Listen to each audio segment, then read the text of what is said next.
O programa TV Câmara Entrevista de hoje está conversando com o promotor de Justiça do Consumidor e Cidadania de Jacareí, o Dr. José Luiz Bedinaschi, e com o Ângelo Ananias, que é diretor-geral do Jornal Diário de Jacareí. Doutor, o voto obrigatório aqui no Brasil já é um senhor de idade, já está com mais de 80 anos, e o senhor é contra esse voto obrigatório, é a favor do voto facultativo. Você pode explicar um pouquinho para a gente sobre isso? A ideia é simples, Ivan. Eu acho que ninguém faz nada direito se for obrigado. Desde criança para escovar os dentes, até a gente quando tem que fazer um trabalho desagradável, às vezes a gente pena, deixa para depois e faz nem sempre da melhor forma. Mas o voto é a maior expressão de cidadania. Então isso tem que ser feito de uma forma livre, consciente, porque é realmente um ato sublime. E a gente acaba sofrendo muito com o voto obrigatório, porque as pessoas são punidas por exercer a cidadania e muitas vezes se voltam com votos de protesto que se mostram desastrosos depois, principalmente em relação aos legisladores federais. Em grande número vem figuras folclóricas aí que acabam produzindo muito pouco para o futuro do país. Você não acredita que se o voto for facultativo, pode acontecer o que acontece na eleição do Conselho Tutelar, por exemplo, um número muito pequeno de votantes?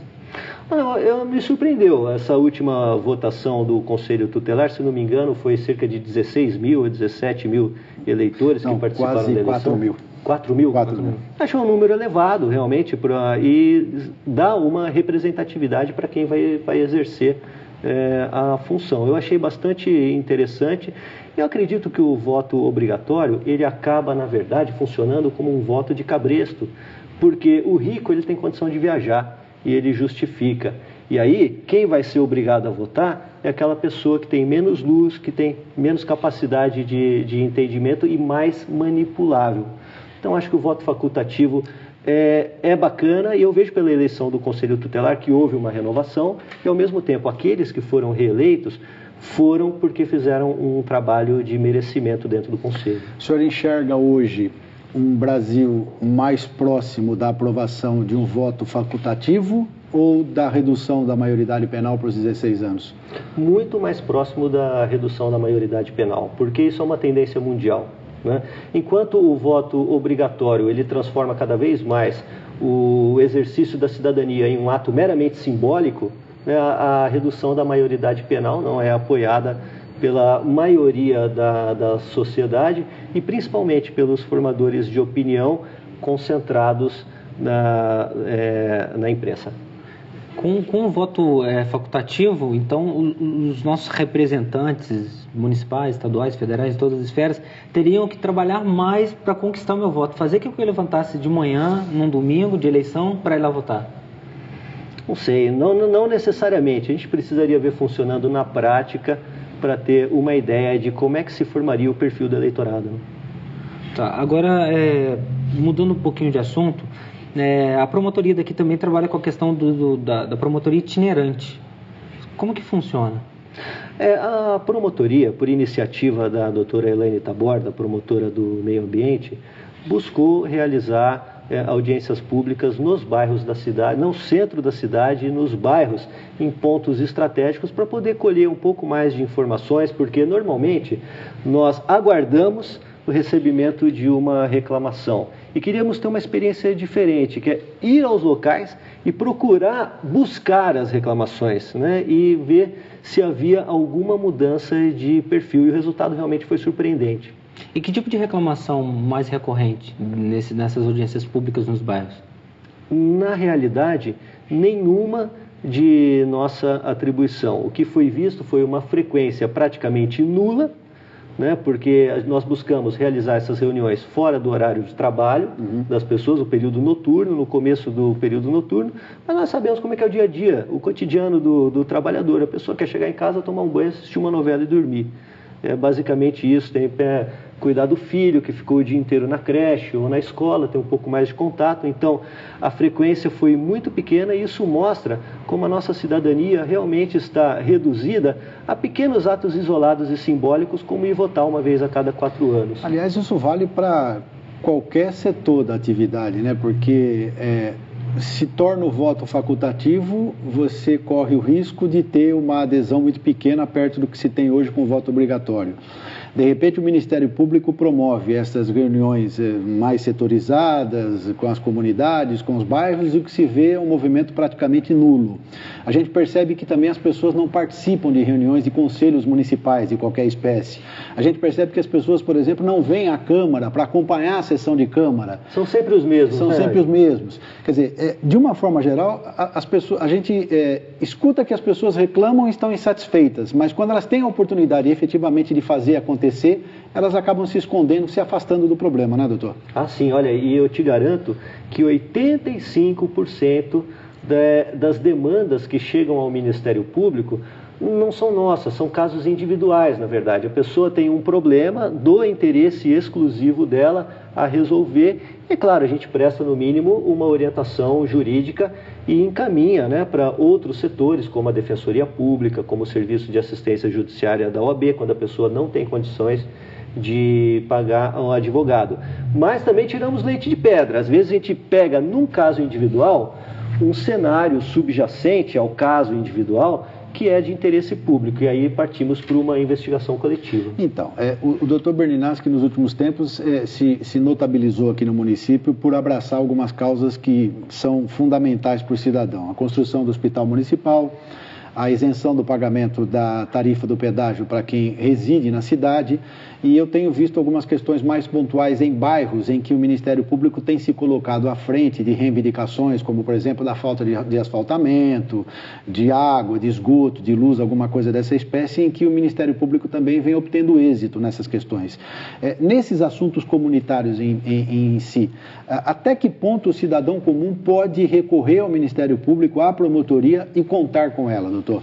Na realidade, o nosso trabalho ele é muito instrumental. É procurar mostrar às pessoas qual é o caminho de exercício da cidadania. Às vezes a pessoa procura a promotoria, há uma reclamação, e a gente fala, não, calma. Primeiro você tem que fazer a sua reclamação administrativa. Tem a praça, atende bem na prefeitura, o atendimento é bom, é satisfatório, a pessoa consegue dar encaminhamento. Nós precisamos primeiro estimular as pessoas, em vez de gerarem o conflito, buscarem a administração, levarem suas razões, exporem, levarem fotos, porque muitas vezes o gestor não está sabendo o que está acontecendo. A cidade é grande, as demandas são muitas e, claro, algumas são resolvidas por intermédio do Ministério Público, porque nós não investimos no Poder Judiciário, porque nós contamos com a colaboração do Poder Executivo e principalmente o apoio dos vereadores no trabalho, que acaba ajudando muito também. E aí se forma um consenso que a matéria é melhor debatida e discutida fora de uma mesa de audiências e acaba com uma resposta muito mais rápida para a população. E você acha que de que maneira seria possível divulgar mais a importância do trabalho do Ministério Público na cidade de Jacareí, por exemplo? Seria contando apenas com a imprensa ou essas audiências surtiriam um efeito? A imprensa é a nossa parceira mais importante, porque é o braço armado do cidadão, armado com caneta e papel, com tinta e papel. Não fosse a imprensa, hoje nós não teríamos cidadania em Jacareí. Mas a promotoria, ela tem que investir, não é no encaminhamento ou na solução de conflitos. O que nós temos que buscar é estimular a cidadania por práticas. É de uma forma diferente. Então, uma vez eu fui com o meu cão a um dos parques da cidade e observei que tanto em São José dos Campos como em Jacareí não se podia entrar com cachorro dentro de uma área pública, que é justamente de lazer para a população, né? Buscamos em São Paulo ver um modelo de gestão de espaço público para uso de humanos e animais de estimação. Levamos o caso à prefeitura e a prefeitura, quando reformou o Parque dos Eucaliptos, incluiu um espaço para isso. Mais acessibilidade, mais uso, tanto para a gente quanto para animais, isso é saudável para o convívio social.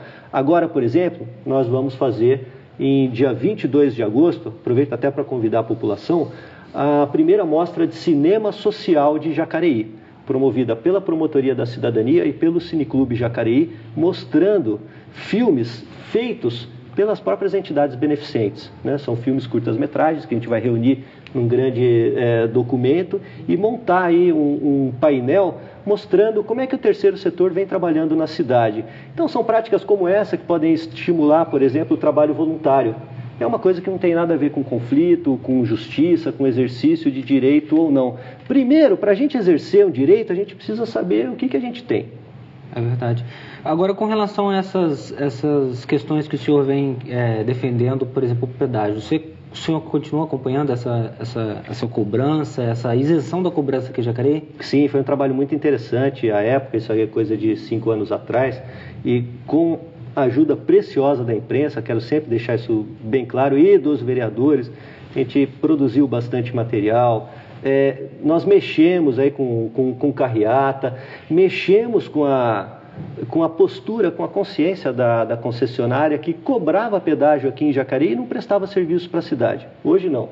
Nós temos a CCR Nova Dutra investindo muito no esporte de Jacareí, como nunca investiu antes, em projetos culturais também.